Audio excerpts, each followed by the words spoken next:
ভদ্রলোক অনেকক্ষণ চুপচাপ ছিলেন, যেন নিজের কথা গুছিয়ে নিতে পারছিলেন না। তবে এবার নিজের আবেগ আর ঠান্ডা মাথায় ধরে রাখতে না পেরে একদম তীব্র গলায় বললেন, আপনি বিশ্বাস করুন, আমি একদম মিথ্যে কথা বলছি না। ঘরে ঢুকতেই আমি ঠিক এই দৃশ্য দেখলাম। বাবা পিছনের দিকে শুয়ে আছেন, দুটো হাত সামনের দিকে তুলে রেখেছেন, আর তার বুকে যে অসম্ভব যন্ত্রণা হচ্ছিল সেটা আমি পরিষ্কার বুঝতে পারছিলাম। কিন্তু তার মুখ থেকে কোনো শব্দ বের হচ্ছিল না, শুধু ওই একটি ব্যাপার ছাড়া। তাহলে আপনি বলছেন যে আপনার বাবা সেই যন্ত্রণার মধ্যে কিছু বলতে পারছিলেন না, তবুও আপনি যখন তাকে জিজ্ঞাসা করেছিলেন তিনি কেবল সেই শব্দটি উচ্চারণ করতে পেরেছিলেন, সেটা আপনি পুরোপুরি বুঝতে পারেননি, তাই তো? দেখুন, ঘরের দরজা থেকে বিছানা অনেকটা দূরে ছিল। আমি তৎক্ষণাৎ ছুটে গিয়ে পৌঁছলাম, কিন্তু তখন মাথায় কিছুই আসছিল না। টেবিলের পাশে ওষুধের বাক্সটা রাখা ছিল, তা দেখেই আমার সন্দেহ হয়। সঙ্গে সঙ্গে বাক্সটা খুলে দেখলাম, কিন্তু কিন্তু কিছু বুঝতে পারলাম না। মনে হচ্ছিল বাবার বুকের ব্যথাটা বেড়েছে, তাই তার বুকে হাত বোলাতে গেলাম, কিন্তু বাবা আমাকে বারণ করলেন। তারপরই বুঝতে পারলাম তার ঠোঁট এমন ভাবে ফাঁক ছিল যেন তিনি কিছু বলার চেষ্টা করছেন। আমি তৎক্ষণাৎ বুঝে গেলাম কিছু একটা ঘটেছে। ঘরের দরজা খোলা ছিল, আর তখনই আমার মনে হলো বাইরে থেকে এসে কেউ এই কাজটি করেছে। তাহলে আপনি বলতে চাইছেন যে বাইরে থেকে কেউ এসে আপনার বাবার ক্ষতি করেছে, কিন্তু সমস্যা হলো আপনি তো কিছুই দেখেননি, আর আপনার বাবা তো কিছু বলার মতন অবস্থাতেও ছিলেন না। এমনকি যদি তার শরীরে বিষক্রিয়া থাকতো তাও তো তার একটা প্রমাণ পাওয়া যেত। তাহলে এত কিছু ঘটার পরও কেন আপনি এত নিশ্চিন্তভাবে ভাবছেন যে এটি কেবলমাত্র একটি পরিকল্পিত হত্যাকাণ্ড? ডাক্তারের রিপোর্ট অনুযায়ী বাবা মোটামুটি সুস্থ ছিলেন, কিন্তু হঠাৎ করে ওই বুকে যন্ত্রণা। ডাক্তার বলেছিলেন কিছুদিনের মধ্যে যা হবার তা হয়ে যাবে, কিন্তু যদি সেটা না হয়ে থাকে, যদি আসলেই কিছু অস্বাভাবিক ঘটেছিল, তাহলে এই যন্ত্রণার কারণ কিছুতেই খুঁজে পাওয়া যাচ্ছে না। ওষুধের বাক্সটাও ঠিক ছিল, সবকিছু সঠিক ছিল, কিন্তু কি কারণে হঠাৎ করে এই ঘটনা ঘটল, এটা তো আমি বুঝতে পারছি না। তাহলে আপনি কি বলতে চাইছেন আপনার বাবা আসলে কিছু বলার চেষ্টা করেছিলেন, এবং তার সেই অবস্থা দেখে মনে হচ্ছে যে আপনার এখানে কোনো রহস্য লুকিয়ে আছে? হ্যাঁ, ঠিক সেটাই। বাবা এমনভাবে কিছু বলার চেষ্টা করেছিলেন, কিন্তু শেষ পর্যন্ত কিছু বলতে পারলেন না। আর এখন যখন আমি সবকিছু খতিয়ে দেখি, মনে হয় যেন কোনো এক অজানা শক্তি তার মৃত্যুর সাথে জড়িয়ে গেছে। তাহলে আপনি নিশ্চিত যে এটি কোনো একটা দুর্ঘটনা নয়, কিন্তু যখন আপনি আপনার ভাইদের সন্দেহ করছেন তখন সেখানে একটা অদ্ভুত গোলমালও রয়েছে। এর মানে হয়তো এই মৃত্যুর পিছনে পরিকল্পনা বা ষড়যন্ত্র লুকিয়ে রয়েছে। কিন্তু ভাইদের অবস্থান কি, সেই সম্পর্কে আপনি কি কিছু জানেন? ভাইদের সঙ্গে সম্পর্ক ভালো ছিল না। বাবা যেসব সিদ্ধান্ত নিয়েছিলেন সেগুলো আমার পক্ষে সঠিক ছিল, কিন্তু তারা কখনো তা মেনে নেয়নি।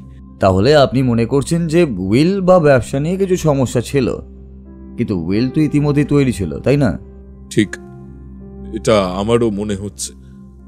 ভাইদের তো কোনো কারণ ছিল না বাবাকে হত্যা করার, কিন্তু ঠিক কি ঘটেছে তা এখনো পরিষ্কার নয়। আমি সত্যি কিছুই বুঝতে পারছি না। এই জন্যই তো আমি আপনার কাছে এসেছি। আপনি যদি একটু ব্যাপারটা দেখেন, যদি আমার বাবা খুন না হয়ে থাকে, যদি স্বাভাবিক মৃত্যু হয়, তাহলে তো আমার কিছু বলার নেই, কিন্তু ডাক্তার তো বলেছিলেন কয়েক মাসের মধ্যে যা হবার তা হবে।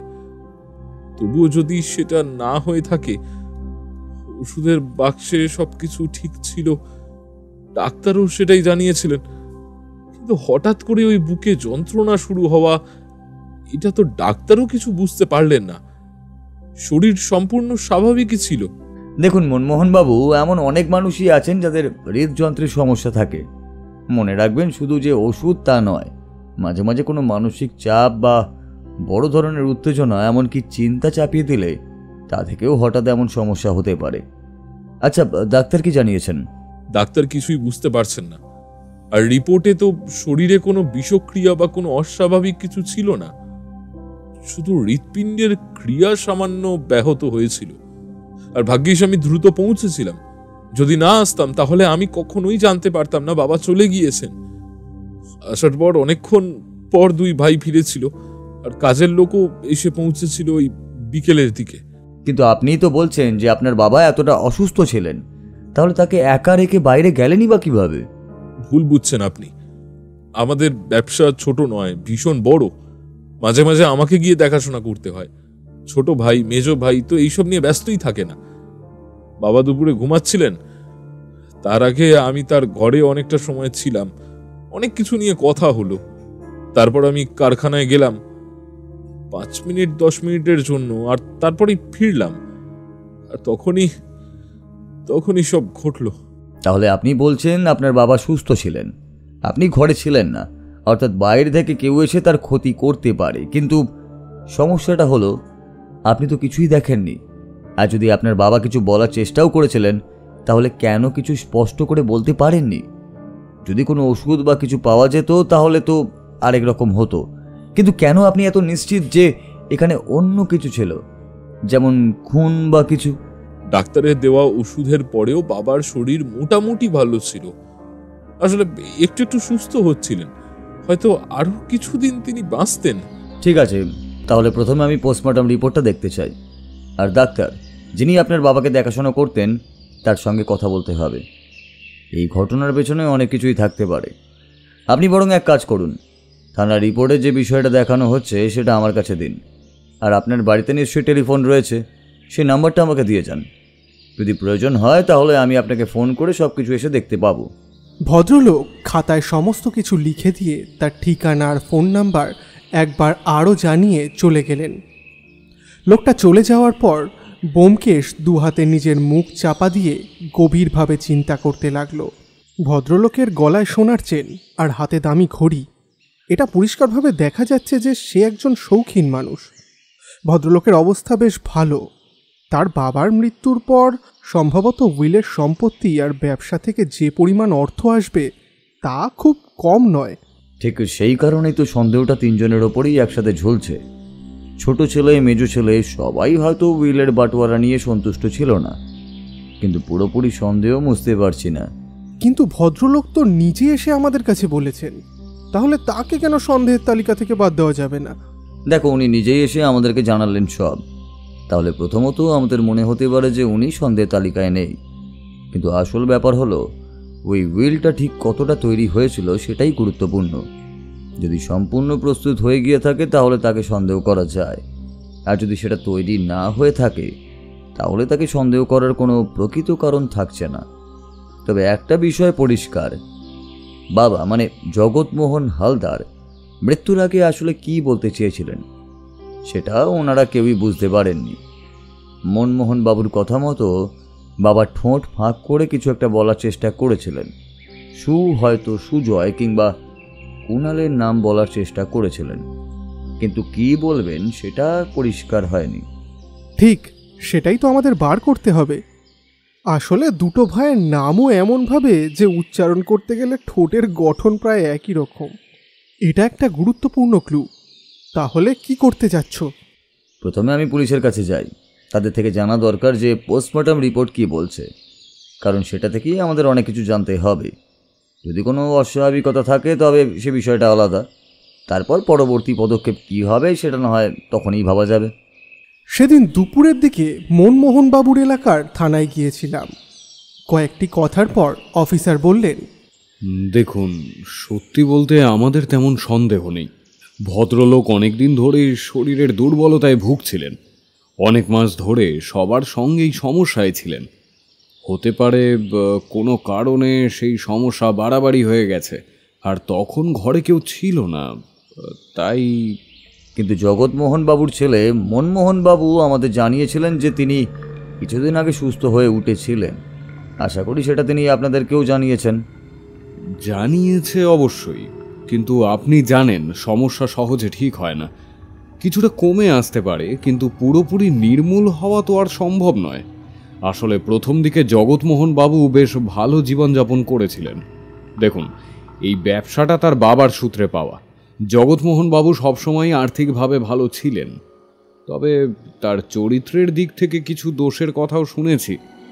কম বয়সী স্ত্রীর মৃত্যুর পর তিনি আর বিয়ে করেননি, কিন্তু সেই সময় থেকেই তার চরিত্রে একটা অবনতি লক্ষ্য করা গেছে। এছাড়া আপনি তো জানেন মনমোহন বাবুর আসল নাম সুজন। মনমোহন নামটা তার একটা ভালো নামের মতো ছিল, যদিও পরিবারের মধ্যে এই নামেই পরিচিত ছিলেন। তার মেজ ছেলে সুজয় আর ছোট ছেলে কুণাল, তিনজনের মধ্যে বয়সের পার্থক্য খুব একটা বেশি ছিল না। অন্তত আমাদের খোঁজ খবর অনুযায়ী 3-4 বছরের পার্থক্য ছিল। কম বয়সে স্ত্রীকে হারানোর পর তিনি আর দ্বিতীয়বার বিয়ে করেননি এবং বাড়িতে কাজের লোক রেখেই সন্তানদের মানুষ করেছেন। তবে তার চরিত্রে যেই অবনতি ছিল সেটা পরবর্তীতে আমাদের তদন্তে বেরিয়ে এসেছে। এটা তো বেশ ভালোভাবেই খোঁজখবর নেওয়া হয়েছে, তবে সেটা কি সেভাবে কাজে লাগছে? যাই হোক, হতে পারে জগৎমোহন বাবুর আত্মীয়, পরিচিতি কিংবা শত্রুদের ব্যাপারে কিছু খোঁজ পাবেন। কিন্তু প্রশ্ন হচ্ছে, এমন একটা সময় খুন করার মতো পরিস্থিতি কিভাবে তৈরি হলো? যদি খুন হতো, শরীরে কোনো আঘাত লাগলেও তো দেখা যেত, তাই না? হ্যাঁ, সেটাই তো মূল সমস্যা। খুনি যদি খুন করতে চাইতো তাহলে সেটা ঠিক সময় করা খুবই কঠিন ছিল। তাছাড়া সেই সময় যদি খুনি আঘাত করত তো সে নিজেই মারা যেত।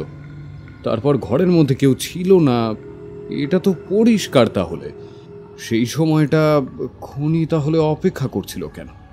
অথচ ঘরের দরজা খোলাই ছিল। যে দরজাটা মনমোহনবাবু নিজে হাতে বাইরে থেকে বন্ধ করে দিয়ে গিয়েছিলেন, সেই দরজাটা খুলে কেউ ভেতরে ঢুকেছিল 10 মিনিটের মধ্যে, যেটা ওই সময়ে যথেষ্ট ছিল। পুলিশ অফিসারের সঙ্গে আরও কিছুক্ষণ কথা হলো, কিন্তু সত্যি বলতে আমার মনে হলো না যে তেমন কোনো নতুন তথ্য বেরিয়ে এসেছে। ব্যাপারটা তখনও রহস্যময়ই ছিল। আমরা যেখানে দাঁড়িয়েছিলাম পুলিশ অফিসার সেখানেই ছিল। থানা থেকে বেরিয়ে বললাম, জগৎমোহন বাবুর চরিত্র নিয়ে এতক্ষণ কাটাছেড়া করে আমার মনে হয় না তুমি কোনো লাভ করতে পারবে। কারণ যদি তার শত্রু থেকে থাকে তাহলে সে আগেই তাকে মারতে পারত। মৃত্যু পথযাত্রী মানুষকে হত্যা করে শত্রুপক্ষের লাভ খুব একটা বোঝা যায় না। তাছাড়া বাড়িতে ঢুকে কাজটা করাটা তো সোজা নয়। ঠিক বলেছ, কিন্তু এই সময় যে কোনো ব্যক্তির কাছেই কাজটা করা খুবই সহজ, যার ওই বাড়ির সমস্ত কিছুই জানাশোনা ছিল। তাই বারবার ঘুরে ফিরে সন্দেহটা কিন্তু ওই 3 জনের ওপরেই এসে দাঁড়িয়েছে। আমার মনে হয় প্রথমে মনমোহন বাবুর 2 ভাইয়ের সঙ্গে ভালো করে কথা বলে নেওয়া দরকার। খুনটা কিভাবে হলো তাহলে? শরীরে কোনো আঘাতের চিহ্ন নেই, বিষও নেই, এমনকি এমনি এমনি হৃদযন্ত্র বন্ধ হয়ে গেল যে মানুষটার, যে সুস্থ হয়ে আসছিল। ভয় যে মানুষের জীবনকে দুর্বল করে, সেই মানুষকে ভয় দেখিয়ে কিংবা কোনো উত্তেজনা সৃষ্টি করা মারাত্মক বিশ্বের চেয়েও ভীতিকর হতে পারে। সামান্য উত্তেজনাতেও সেই মানুষের মৃত্যু ঘটতে পারে। আমার মনে হয় ঠিক সেইভাবে জগৎমোহনবাবু মারা গিয়েছিলেন। কারণ মনে আছে, যখন মনমোহনবাবু ঘরে ঢুকেছিলেন তখন কিন্তু জগৎমোহন বেঁচে ছিলেন এবং তিনি তার বুকেও হাত দিয়েছিলেন। তাহলে মানে তো এটাই হচ্ছে, মনমোহনবাবু যে মুহূর্তে ঘরে ঢুকেছিলেন তার আগেই কিছু একটা ঘটেছিল, আর তার রেশ কাটতে না কাটতেই মনমোহনবাবু ঘরে ঢুকেছিলেন। কিন্তু তিনি তো কাউকে দেখতে পেয়ে কিছুই বলেননি। তাছাড়া কারখানা থেকে তার বাড়ির দূরত্বও আশা করি একটু বেশিই হবে। সেই পথে আস্তে আস্তে যদি কাউকে দেখতেন সেটা তো জানাতেন। এখন এসব ব্যাপারটা তোলাই থাক, বুঝলে? চলো একবার বোসপুকুরের কাছ থেকে ঘুরে আসি। ও কোথায় যেতে চাইছে সেটা আমি তেমন বুঝতে পারলাম না, তবে বোসপুকুর গিয়ে তেমন কিছু নতুন তথ্য পেলাম না। শুধু বোসপুকুর গিয়ে একটা দোকানের সামনে আমাকে বেশ কিছুক্ষণ দাঁড় করিয়ে রেখে নিচে কোথায় যেন হাওয়া হয়ে গেল। প্রায় 15 মিনিট পর যখন ফিরে এলো তখন ওর মুখে একটা অস্থির ভাব ছিল। কুণাল হালদার বাবার অন্য কোনো গুণ না পেলেও একটা গুণ কিন্তু সে পেয়ে গিয়েছে, রেসের মাঠে যাওয়ার অসৎ সঙ্গ। কিন্তু কাজকর্ম কি? সে কিছু করে নাকি শুধু বাবার রেখে যাওয়া ব্যবসা আর সম্পত্তিতেই চড়ে বসেছে, সে বিষয়ে কিন্তু কিছুই জানা যায়নি। ছোট ভাইয়ের খোঁজে এখানে এসেছিলে? ও ইশারায় আঙুল তুলে দেখালো। আমি দেখলাম সামনে একটা ঘরের সামনে 3 জন দাঁড়িয়ে, তাদের মধ্যে একজন একটু লম্বা, যার দিকে আঙুল দেখাচ্ছিল। লোকটাকে দেখানোর কারণ ছিল মনমোহন বাবুর চেহারার সঙ্গে তার চেহারার সামান্য মিল। তবে অত দূর থেকে আর কিছু ভালোভাবে বোঝা গেল না। একটু পরেই লোকগুলো একসাথে কোথাও চলে গেল। ওর সঙ্গে আমি বেশ কিছুক্ষণ তাদের পিছু নিলাম। একটা ছোট্ট গলির মধ্যে তারা ঢুকে পড়তেই ব্যোমকেশ যেন হঠাৎ উৎসাহ হারিয়ে ফেলল। এমনভাবে বলল, এবার ফিরে যাওয়া যাক, আজকের মতো অনেকই হয়েছে, চলো অজিত। ওর আচরণে কিছু একটা ছিল, যেন নতুন কিছু সংশয় তৈরি হয়েছে, অথবা কিছু খুঁজে পাওয়ার পরেও ও কিছু খোলসা করতে চাইছে না। সেই মুহূর্তে রহস্য আরও গভীর হয়ে উঠেছিল। এর মাঝেই কেটে গেল প্রায় 2 দিন। এর ফাঁকে ব্যোমকেশ কখন কোথায় বেরিয়েছে, কখন কোথায় গেছে, কি করেছে, তার সমস্ত কিছু আমি জানি না। আমি আর তাকে বিরক্ত করার চেষ্টাও করিনি। সত্যি বলতে এই মনমোহনবাবুর বাবা জগৎমোহনবাবুর কেসটা আমাকেও ঘাটিয়েছিল বেশ। জগৎমোহনবাবুর সাথে কি এমন হলো যে তার জন্য তিনি হার্ট অ্যাটাক পর্যন্ত করলেন? আর এমন কি কথা তার সামনে এসেছিল যে কথা শুনে তিনি এতটাই উত্তেজিত হয়ে পড়লেন যে নিজের শরীরের অসুস্থতা ভুলে গেলেন?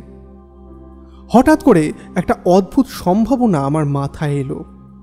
হয়তো এই মনমোহনবাবুর 2 ভাই, সুজয়বাবু এবং কুণালবাবু, এদের মধ্যে কারো এমন কোনো কথা তার সামনে এসেছিল যেটা তাকে আঘাত করেছে। তাহলে আজকেই ও সেই মেজো ছেলে মানে সুজয় হালদার নামের ছেলেটির পিছু করবে। ও কোনো কিছু খুলে বলে না বলেই আমায় এসব ভাবতে হয়। মনে মনে ঠিক করলাম ও আজ ফিরলে ওর কাছে সমস্ত কথা জানব। ও ফিরে এলো যখন, তখন মুখটা থমথমে ছিল। প্রথমে তাকে কিছু জিজ্ঞাসা করলাম না। হাত মুখ ধুয়ে যখন আমরা বসার ঘরে চা চুমুক দিচ্ছি, ও নিজেই বলল, আমি জানি তুমি একটু মনক্ষুণ্ণই হয়েছো আমার উপরে। আসলে এই কদিন ধরে কোথায় যেতে হচ্ছে, কি করতে হচ্ছে আমি নিজেও ভালোভাবে জানি না, তাই তোমাকেও আর বলিনি। তবে তুমি চিন্তা করো না, খুব শীঘ্রই কিছু একটা জানতে পারবে। তবে এটা মনে রেখো যে এখন কেসটা এমন একটা জায়গায় গিয়ে দাঁড়িয়ে আছে যেখানে আমরা 3 জনকেই সন্দেহ করছি। 3 জনকেই? মানে মনমোহনবাবুকেও পর্যন্ত? কিন্তু কেন? তুমি সেদিন দেখেছিলে, তোমার সঙ্গে আমি গিয়েছিলাম ওই কুণালের ওপর নজর রাখতে। তার বয়স অনেকটাই কম, সেই সবচেয়ে ছোট। তার সঙ্গে যে সমস্ত লোকেদের পরিচিতি তারা একটু বেশি বয়সের। তারা কেউই মানে সমাজের চোখে খুব ভালো লোক নন। ঘোড়দৌড়ের মাঠে যাওয়া, তারপর আরও অনেক রকমেরই নেশার সঙ্গে সে যুক্ত রয়েছে। ব্যবসা বলতে তেমন কিছুই নেই, তবে ব্যবসা করার চেষ্টায় আছে। সে চেষ্টা করতে গিয়েও এর আগেই বেশ কিছু টাকা ডুবিয়েছে। এখন আবার কোনো একটা ব্যবসার পরিকল্পনা করছে। এক্ষেত্রে তার প্রয়োজন টাকা। তার বাবা জগৎমোহনবাবু উইল করে ব্যবসার সমস্তটুকু দিয়ে যাচ্ছেন মনমোহনবাবুর হাতে। এবার মনমোহনবাবু যদি সেখান থেকে আলাদা কোনো টাকা কুণালকে না দেন, তাহলে কুণাল সেই টাকা দাবি করতে পারে না। মাসে মাসে যে টাকা তাদের জন্য বরাদ্দ হয়েছে সে টাকায় তাদের বেশ ভালোভাবেই কেটে যাবে। জগৎমোহনবাবু খুব ভেবেচিন্তেই সে উইল করেছিলেন, যাতে ভবিষ্যতে বিয়ের পরে তাদের সংসার চলে যায়, সেই টাকায় অসুবিধা না হয়। কিন্তু খোলামকুচিভাবে টাকা খরচা করলে সেটা কিন্তু আর থাকবে না। আর বাকি 2 জন, ওই সুজয়বাবু? হ্যাঁ, সুজয়বাবুকে তুমি বাবুই বলতে পারো।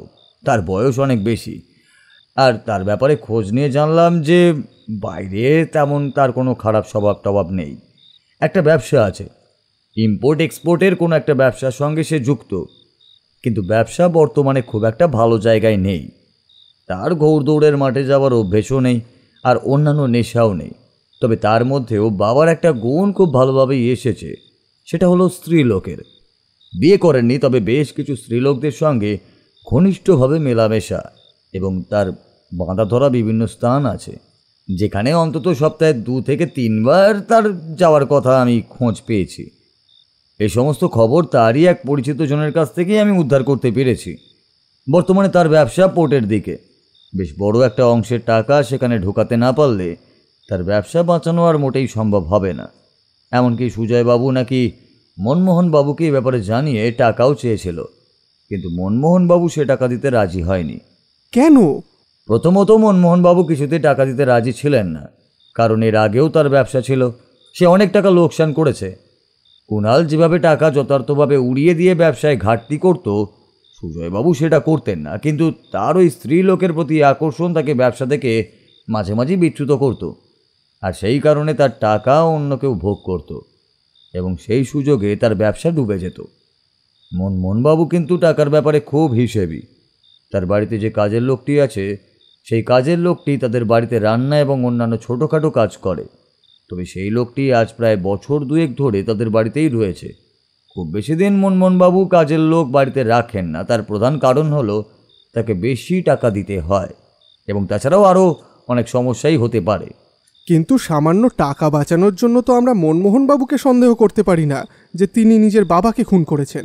এই কারণে হয়তো তাকে সন্দেহ করতে পারি না, কিন্তু অন্য একটা কারণে পারি। মনমোহনবাবুর কাছে বাবা উইলের ঠিকানা থেকে কথাবার্তা বলে আমি জানতে পেরেছি জগৎমোহন বাবু কিন্তু নিজের উইলটা সম্পূর্ণভাবে বদলে ফেলেছিলেন। উকিলের সঙ্গে তার বারবার বিভিন্ন কথাবার্তা হয়েছে, আর উকিলের মনে হয়েছিল হয়তো জগৎমোহন বাবু নিজের সিদ্ধান্ত বদলাতে চেয়েছিলেন শেষের দিকে। কারণ যত দিন ধরে তিনি অসুস্থ হয়ে পড়ছিলেন ততই তিনি তার 3 ছেলেকে আরও অনেক কাছে চাইছিলেন। তো সেক্ষেত্রেই তিনি ছোট ছেলে এবং মেজ ছেলের প্রতি করা অন্যায় মুছে দিতেই চাইছিলেন, কিংবা তারা যদি শর্তে গিয়ে কোনোভাবে কিছু করতে চাইতো তবে উইল বদলে ফেলতে পারতেন। কিন্তু সবচেয়ে আশ্চর্যের কথা হলো এই ব্যাপারে জগৎমোহন বাবু যে কাউকে কিছু বলেননি সে ব্যাপারে উকিল নিশ্চিত। অর্থাৎ মনমোহন বাবুর জানার কথা নয় যে জগৎমোহন বাবু উইল বদলাতে চেয়েছিলেন। সেক্ষেত্রে তো আমরা মনমোহনবাবুকে সন্দেহের তালিকা থেকে দূরে রাখতে পারি। তিনি যখন জানতেন না তখন কেন তিনি কাজটা করতে চাইবেন? ও অদ্ভুতভাবে তাকালো আমার দিকে। ওর চোখে মুখে এক রহস্যময় হাসি ছিল। তারপর আস্তে আস্তে বলল, একটা কথা তুমি বারবার ভুলে যাচ্ছ। জগৎমোহন বাবু কিংবা উকিল কেউই মনমোহন বাবুকে কিছু জানায়নি। কিন্তু এমন তো হতেই পারে খবরটা তিনি জানতে পেরেছেন কোনোভাবে, কিংবা কোনোভাবে তিনি সন্দেহ করতে পেরেছিলেন যে তার বাবার কোনো কথা থেকে, আর তাকেই যদি খুব সহজেই সরিয়ে দেওয়া যায় তাহলে তো আর কোনো ঝামেলাই থাকবে না, তাই না? তার মৃত্যুর পর তার বর্তমান উইলটাই কার্যকারী হবে, অন্য কোনো উইল করার সুযোগ আর তিনি পাবেন না। মানে বর্তমানে যেটা হচ্ছে আর কি। এটা শুনে আমি স্তব্ধ হয়ে গেলাম।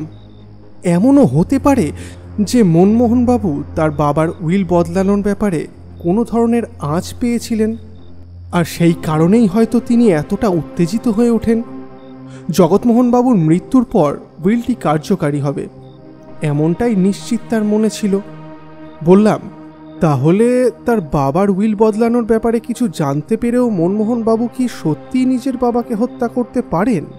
যদিও এখনো পর্যন্ত পুরোপুরি নিশ্চিত কিছু বলা যাচ্ছে না, তবে মনমোহন বাবুর আচরণ, তার বাবার সাথে সম্পর্কের জটিলতা আর তার চারপাশের পরিস্থিতি সবকিছুই এটাকে আরো সন্দেহজনক করে তুলছে। তার উপর সে যদি জানতো যে তার বাবা উইল বদলাতে চেয়েছিলেন, সেই কাজের জন্য কিন্তু তার মানসিক প্রস্তুতিই থাকতে পারে। যদি তার জীবনে কোনো ক্ষতি বা ঝামেলা থাকতো তবে এই মৃত্যু তার জন্য সুযোগ হতে পারে। তার মানে তুমি 3 জনের ক্ষেত্রেই মোটিভ খুঁজে বার করতে পেরেছো এবং সেই মোটিভের ওপরে সন্দেহ করতে পারছো। কিন্তু আমার মনে হচ্ছে তোমার সন্দেহটা আসলেই অলীক। তোমার ধারণা কি বলো তো? তোমার কি মনে হয় ওই জগৎমোহন বাবুর মৃত্যুর ব্যাপারে? একটু শুনি। দেখো, অনেক ভাবনা চিন্তা করে আমি একটা ধারণা বের করেছি। মনমোহনবাবু জানিয়েছেন তিনি মৃত্যুর আগে ছুটে গিয়েছিলেন তার বাবার কাছে, কিন্তু তিনি একবারও জিজ্ঞাসা করেননি কে তার ক্ষতি করেছে। সেই মুহূর্তে মনমোহনবাবুর মাথায় কথা আসার কথাও ছিল না যে কেউ জগৎবাবুকে খুন করেছে। বিশেষ করে যে মানুষ হৃদযন্ত্রের সমস্যায় ভুগছিলেন, তার যে কোনো সময়ে যা কিছু হতে পারে। এ মুহূর্তে জগৎমোহনবাবুর মুখ থেকে বেরিয়ে আসে একটা কথার আদ্যক্ষর, যেটা আসলে সুখ নাকি কু সেটা বোঝা যায় না।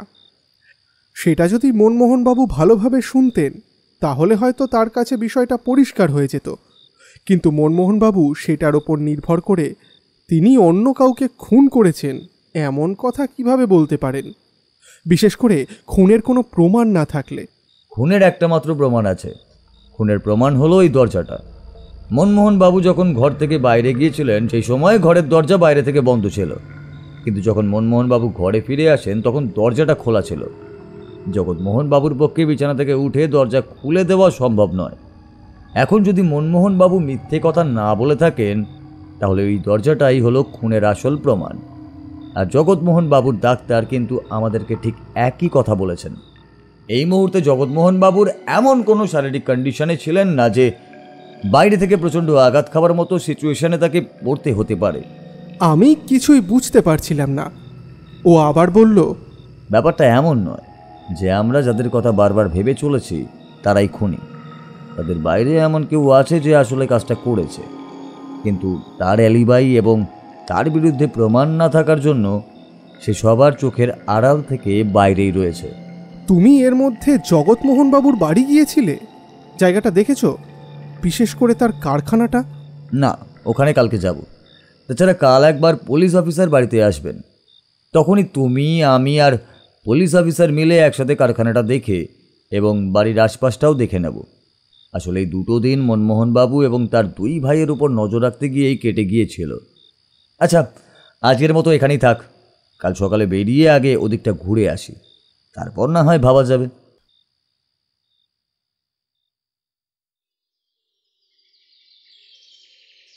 পরের দিন আমরা জগৎমোহন বাবুর বাড়ি গিয়ে পৌঁছলাম। মনমোহন বাবুদের বাড়ির কাজের লোক বোধন আমাদের ভিতরে নিয়ে গেল। সামনের ছোট দরজা দিয়ে সোজা ঢুকে এখানে আসতে হয়। ঘরটায় একটা বিছানা, একটা টেবিল, টেবিলের ওপর ঔষধের বাক্স, পাশে জানলা, ছোট আলমারি, আলনা, আরও অনেক কিছু আছে। বাড়ি আসার পর বুঝতে পারলাম মনমোহন বাবু বা তার পরিবারের অর্থ থাকলেও তারা অতিরিক্ত খরচ করেননি। প্রয়োজন ছাড়া ঘরে সাজানোর কোনো জিনিসপত্র কোথাও নেই। ঘরের একপাশেই টেবিলের ওপর একটা মাত্র ফুলদানি, তাছাড়া আর কিছুই নেই। ঘরের দেয়াল থেকে শুরু করে সব কিছুতেই একটা মাঝারি মাপের ভাব রয়েছে। খুব বড় বা সস্তার কিচ্ছু নেই। বুঝতে পারলাম অর্থবান হলেও মনমোহনবাবু বা জগৎমোহনবাবু হিসেবে তারা ছিলেন খুবই সাদাসিধে। যদিও জগৎমোহনবাবু অন্য কোনো দিক থেকে অতিরিক্ত খরচ করতে পছন্দ করতেন, কিন্তু হয়তো মনমোহনবাবু তা করেননি। শুনেছিলাম সুজয় এবং কুণাল জগৎমোহনবাবুর দুটো গুণ পেয়েছে। ঘর দেখে বেরিয়ে এলাম। একটু দূরে গিয়ে ব্যোমকেশ বলল, 1 মিনিট, আমি মনে হয় আমার কলমটা ফেলে এসেছি, এক্ষুনি আসছি। এই বলে ও 1 মিনিটের জন্য ঘরে ঢুকলো, আবার বেরিয়ে এলো। ওর হাতে কলম। তবে প্রশ্ন হলো সেই কলমটা ওর কাছে কখন ছিল? এর আগে আমি কখনোই ওকে কলম নিয়ে ঘুরতে দেখিনি। এ ঘটনাটি আমাকে ভাবিয়ে তুলেছিল, কিন্তু আমি তখনও কিছু না ভাবলেও ও নিশ্চয়ই কিছু একটা লক্ষ্য করেছে। তারপর আমরা সেখান থেকে বেরিয়ে গিয়ে পৌঁছলাম কারখানায়। কারখানাটা বেশ বড় নয়, ছোট। মনমোহন বাবুর কাছে শুনেছিলাম এই কারখানাটা ছোট। তাছাড়া তাদের আরও একটি কারখানা আছে, সেটা বাড়ি থেকে অনেক দূরে। সেটা দেখার জন্য লোক রয়েছে। মনমোহনবাবু দুঃখের সঙ্গে বললেন, পারিবারিক এই ব্যবসা যদি আমার দুই ভাই ভালোভাবে দেখতো তাহলে কত সহজে ব্যবসাটা বড় করা যেত, কিন্তু তারা এইসব করবে না। তারা নিজের মতো নিজের কাজ করবে। এসব করতে গিয়ে কত টাকা ধ্বংস হয়েছে আপনি জানেন না। এখন আর কিছু বলি না। বাবা যখন চলেই গিয়েছেন তখন নাকি উকিল বলেছেন বাবাও ওদের নামে যে টাকা দিয়ে গিয়েছিলেন সেটা কিছুদিন পরে তারা হাতে পেয়ে যাবে। তখন আর আমার কি? বাড়িটা তো সবার নামে, ব্যবসাটা আছে আমার নামে। এখান থেকে মাসে কিছু হাত খরচা ওদের দেওয়ার কথা। তবে বাবা উইলে আমার চেয়ে বেশি টাকা ওদেরকে দিয়ে গেছেন, যাতে তাদের সমস্যা না হয়। আচ্ছা মনমোহনবাবু, সেদিন যখন আপনি কারখানার দিকে যাচ্ছিলেন বাড়ির সেই গেটটা পেরিয়ে আসতে হয়েছিল আপনাকে, কিন্তু আসার সময় কি আপনি রাস্তার পাশে কাউকে দেখেছিলেন? দেখুন, রাস্তা দিয়ে তো অনেকেই যাতায়াত করে। সেই সময় হয়তো কেউ না কেউ রাস্তা দিয়ে যাচ্ছিল, কিন্তু তাদের মধ্যে কাউকে মনে রাখবো কি করে বলুন তো? আমার কিন্তু মনে হচ্ছে সেদিন রাস্তায় কেউ ছিল। যেই সময় আপনি কারখানার দিকে চলে যান সেই সময় সুযোগ বুঝে সে ঘরের ভেতরে ঢুকেছিল এবং কিছুক্ষণের মধ্যে সে সেখান থেকে বেরিয়েও আসে। সে জানতো ওই সময় আপনি বেরিয়ে ঠিক কারখানাতেই গিয়েছিলেন এবং ঠিক কত সময় আপনার লাগবে সেটা আততাই নিশ্চয়ই জানতো। কিন্তু এটা কেউ কি করে জানলো? আর তাছাড়া কতক্ষণ সময় লাগবে সেটা জানতে পারা মানে তো... এখানেই তো আসল ব্যাপারটা আছে। মনমোহন বাবু, একটু মনে করে বলুন তো, আপনি হঠাৎ করে কেন বাড়ি থেকে কারখানায় গিয়েছিলেন? এমনিই গেছিলেন নাকি কেউ আপনাকে ডেকেছিল? এখন আপনি বললেন বলে, তা না হলে ব্যাপারটা মনে পড়তো না। সেদিন আমাদের কারখানার কাজ যে দেখাশোনা করে দীপক আমায় ডেকেছিল কি একটা কাজের জন্য যেন। ওই দীপককে একবার ডেকে পাঠান তো। আর বলবেন না, সমস্যা যখন হয় চারিদিক থেকেই একেবারে হয়। সেদিন বিকেলে দীপক বাড়ি ফিরে যায়, তারপর থেকে দীপক আর কাজে আসেনি। এমনকি প্রচুর চেষ্টা করেও তার সঙ্গে যোগাযোগ করা যায়নি। দীপক কোথায় চলে গেছে কেউ জানে না। দীপক এখানে একাই থাকতো, তাই... ও কি এখানেই থাকতো? মনমোহনবাবু ঠিকানাটা লিখে দেন। তারপর আমরা সোজা গিয়ে পৌঁছলাম সেই ঠিকানার বাড়িতে। গিয়ে দেখা গেল সত্যি দীপক সেখানে নেই। আশেপাশের লোকেরা জানালো এটা বাড়িতে অনেক দিন হয়ে গেল, তারা কেউ কাউকে দেখেননি। আমরা চিন্তায় পড়ে গেলাম, কারণ একমাত্র রাস্তা ছিল যদি দীপক কিছু জানতো তাহলে তার কাছ থেকে কিছু তথ্য পাওয়া যেত। এখন তো আপনার মতো আমারও মনে হচ্ছে যে ব্যাপারটা সহজ নয়। যদি সেদিন সত্যি সত্যি ওই সময় দীপককে দিয়ে কেউ মনমোহন বাবুকে ঘর থেকে সরানোর চেষ্টা করে থাকে, তাহলে সেই সময় কেউ ঘরে ঢুকেছিল এবং ঘরে ঢুকে কিছু করেছিল। তোমার কি মনে হচ্ছে বলো? তুমি মনমোহনবাবু আর তার দুই ভাই, তাদের সবার এত বড় বড় মোটিভ থাকা সত্ত্বেও তাদের সন্দেহ না করে অন্য কাউকে সন্দেহ করতে চাইছো। দেখো, যদি ওদের মধ্যে কেউ কাজটা করত তাহলে তো তাদের অন্য কাউকে দিয়ে কাউকে সরাতে হতো না, বাড়িতে এমনি ঢুকতে পারতো। সুজয়বাবু এবং কুণাল সেদিন ছিল না। সুজয়বাবু সেদিন তার ইম্পোর্ট এক্সপোর্টের ব্যবসার কাজের জন্য তারই দুজন লোকের সঙ্গে কলকাতার অন্য একটা জায়গায় একটা মিটিংয়ে ছিলেন।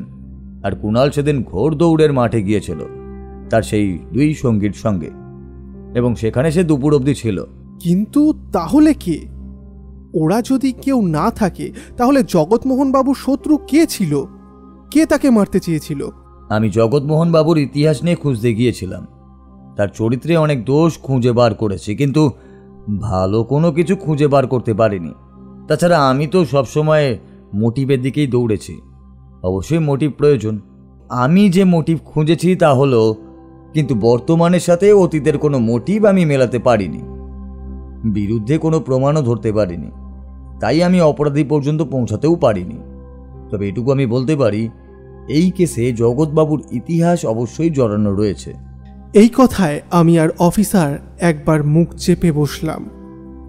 তারপর আমরা সেখান থেকে ফিরে এলাম।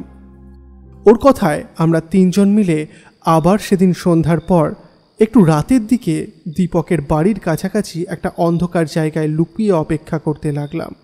আমাদের সন্দেহ ছিল দীপক শহর ছাড়েনি। সে দিনের বেলায় কারো নজরে পড়ে না, কিন্তু রাতের বেলায় ঠিক তার বাড়িতে এসে পৌঁছবে। আচ্ছা, আপনি নিশ্চিত যে দীপক বাড়িতে ফিরবেই? অপরাধী এখনও আন্দাজ করতে পারেনি যে আমরা তাকে সন্দেহ করেছি। তার জন্যই তো মনমোহনবাবুর বাড়ি থেকে বেরিয়ে আসার সময় দীপকের ব্যাপারে আমি ওনাকে অতটা উদাসীনতা ভাব দেখালাম। মনে পড়ল মনমোহনবাবুর বাড়ির থেকে বাইরে আসার সময় ও বলেছিল, আপনি হয়তো ঠিকই বলেছেন, আমি অতিরিক্ত ভাবছি। ব্যাপারটা হয়তো সত্যি হৃদযন্ত্রের ক্রিয়া বন্ধের জন্যই হয়েছে। আর এই দীপকের ব্যাপারটা হয়তো কাকতালীয় কোনো কাজেই তাকে দেশের বাড়ি যেতে হয়েছে। আপনাকে বলার সুযোগ হয়তো পাইনি। আপনি যে কি ভাবছেন সেটাই আমি বুঝতে পারছি না।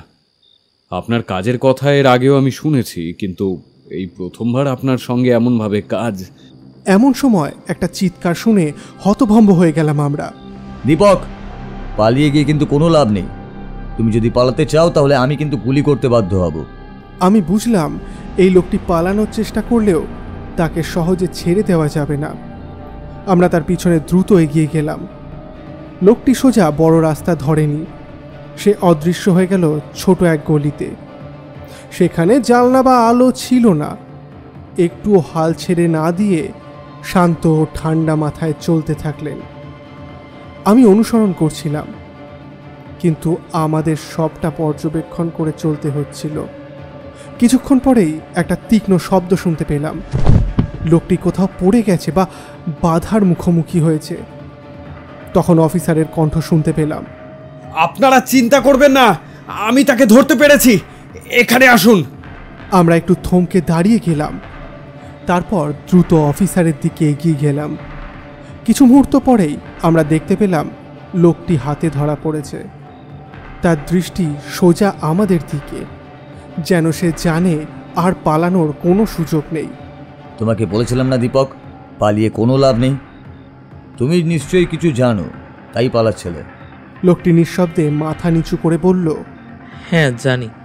এটা ছিল সেই মুহূর্ত যেখানে সব কিছু পরিষ্কার হয়ে গেল। দীপক হলো সেই ব্যক্তি যে জগৎমোহনবাবুর রহস্যের মূল চাবিকাঠি। তার পালানোর চেষ্টা ছিল তার অপরাধের প্রমাণ। এবার দীপকের মুখ থেকে বেরিয়ে আসবে সেই সব গোপন তথ্য, যা হয়তো দীর্ঘ সময় ধরে লুকিয়েছিল। দীপক, এখন তুমি সব বলবে। আমি জানি তুমি জানো কে ছিল এই হত্যার পিছনে। দীপক ভয়ে কাঁপতে কাঁপতে একটা দীর্ঘশ্বাস ছাড়ল। তার মুখে তখন এক ধরনের দ্বিধা ছিল। কিছু মুহূর্ত চুপ থাকার পর সে হঠাৎ করেই মাথা তুলে বলল, আপনার সন্দেহ সঠিক। আমি একটা কার্ড পেয়েছিলাম। সে কার্ড পেয়েছিলাম মনমোহন বাবুর এক ভাইয়ের কাছ থেকে। তবে আমি জানতাম না যে ঘটনা এত বড় আকার ধারণ করবে। বলেছিল আমাকে কিছুদিন গা ঢাকা দিয়ে থাকতে হবে, তারপর আমি ফিরে এসে বলবো যে দেশের বাড়িতে গিয়েছিলাম। তাহলে তো দীপক, তুমি যেটা বলছো সেটা পুরোপুরি একটা সাজানো নাটক। কিন্তু যারা তোমাকে এসব করতে বলেছিল তারা চেয়েছিল যে তুমি আসলে কিছুটা সময় বাইরে থাকো, যাতে ঘটনাটা ধামাচাপা পড়ে যায়। কিন্তু তুমি জানলে না যে তারা এতটা দুঃসাহসী হবে। হ্যাঁ, আমি জানতাম না। বিশ্বাস করুন, আমাকে শুধু মেশিনের ত্রুটি নিয়ে কিছু জানানো হয়েছিল। সে সময় তো শুধু মনমোহন বাবুকে বাইরে নিয়ে আসার জন্য বলেছিল। কিন্তু আমি জানতাম না যে যে হত্যাকাণ্ডের মধ্যে আমি জড়িয়ে যাব। তুমি কি ভেবেছিলে যে কোনো কিছু ঘটলে তুমি শুধু আড়ালেই থাকবে? কিন্তু কেউ তো নিশ্চয়ই তোমাকে কিছু বলেছিল, সেই তোমাকে নির্দেশ দিয়েছিল, তোমাকে এটা করতেও বলেছিল। তার পেছনে তো একটা বড় উদ্দেশ্য ছিল, তাই না? হ্যাঁ, আমি জানি না।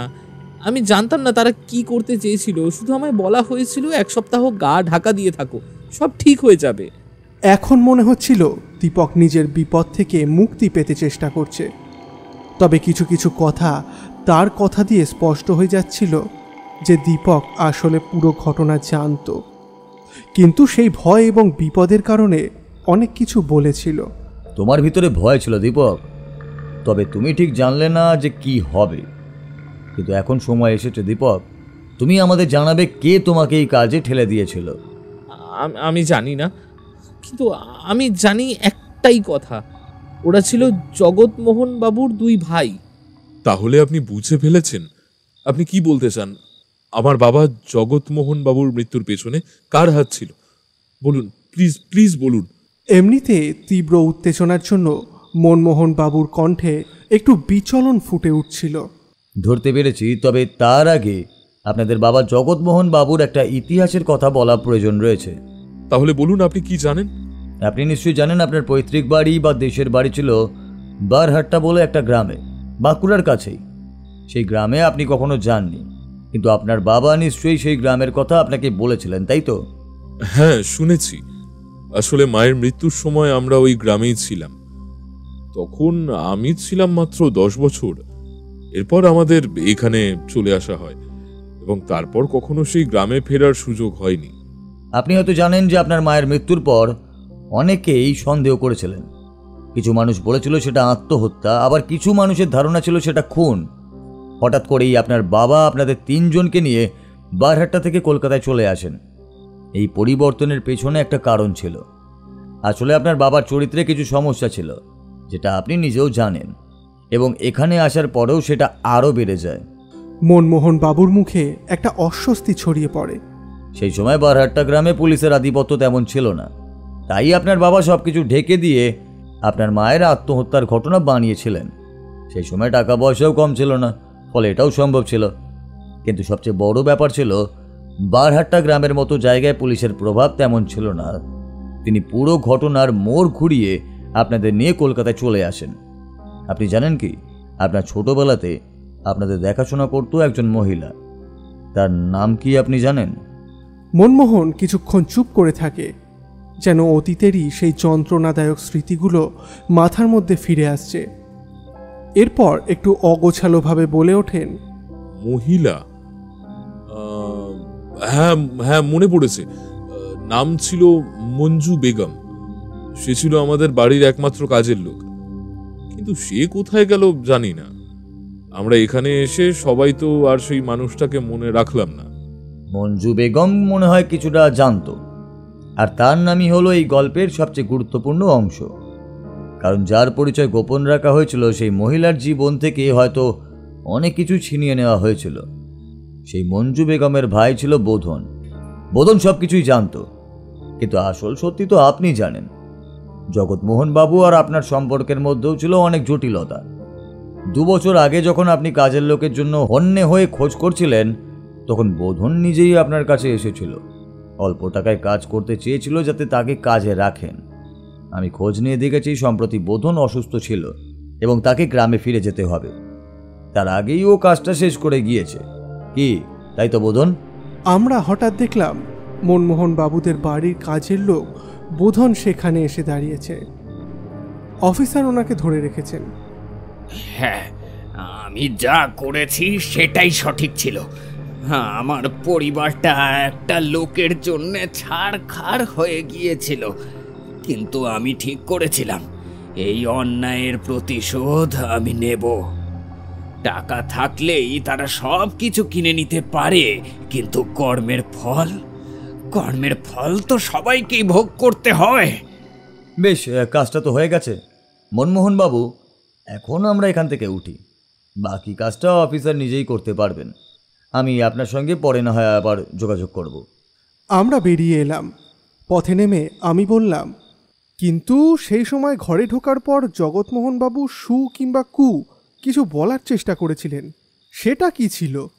জগৎমোহন বাবু মৃত্যুর আগের মুহূর্তে নামটা ভুলে যাওয়ার চেষ্টা করছিল, কিন্তু তা পারছিল না। তার শরীরের প্রচণ্ড যন্ত্রণার জন্য তার মুখ থেকে শব্দ বেরোতে পারছিল না।